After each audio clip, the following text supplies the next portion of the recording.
So the last cost type we're going to look at here in this very brief overview of the financial stuff is our business costs. And once again, just like our infrastructure costs, these are costs that are going to really vary depending on your scale. So your business costs are really just the cost of doing business. And these are costs that you can contrast with if you were doing microgreens production at home just for yourself and your family that you would not incur. So things that I'm talking about are things like insurance and having a website and a phone, things like that. You're going to have to maintain your infrastructure and your equipment, so that's going to be have repair costs.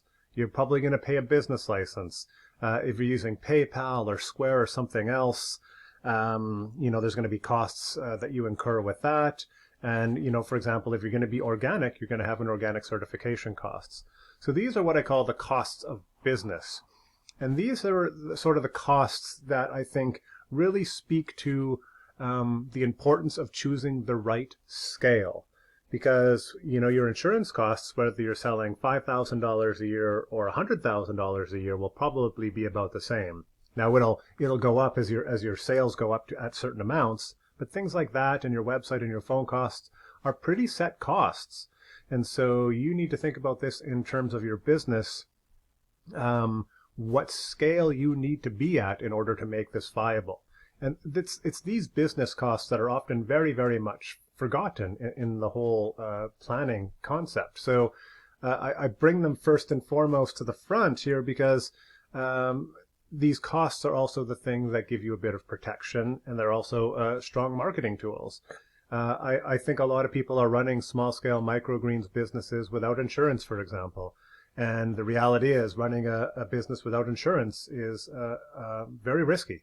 And especially if you're in North America, where there's a tendency to sue people for doing things wrong, I think insurance for the cost of it gives you a pretty good peace of mind.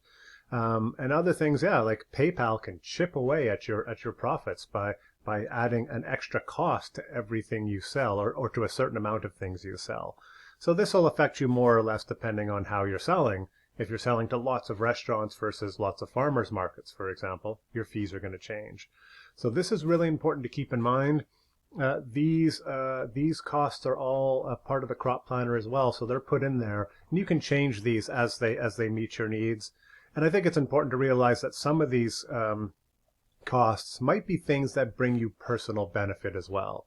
So for example, your phone. Now you've got a phone anyways, maybe you're using it for business purposes as well, so no matter what you're going to pay for that. But as a business cost, it is now a business write-off for you. So some of this stuff does bring you benefit personally beyond the business as a small-scale business owner.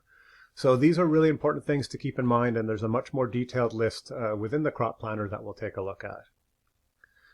So now that I've totally overwhelmed you with all these costs that nobody has been telling you about, and I left right till the end, which is very, very deceptive and cruel of me, let's start looking at quickly the revenue potential of microgreens, because I think after 8 modules and 7.5 hours of video, you're now entitled to see what the revenue potential is.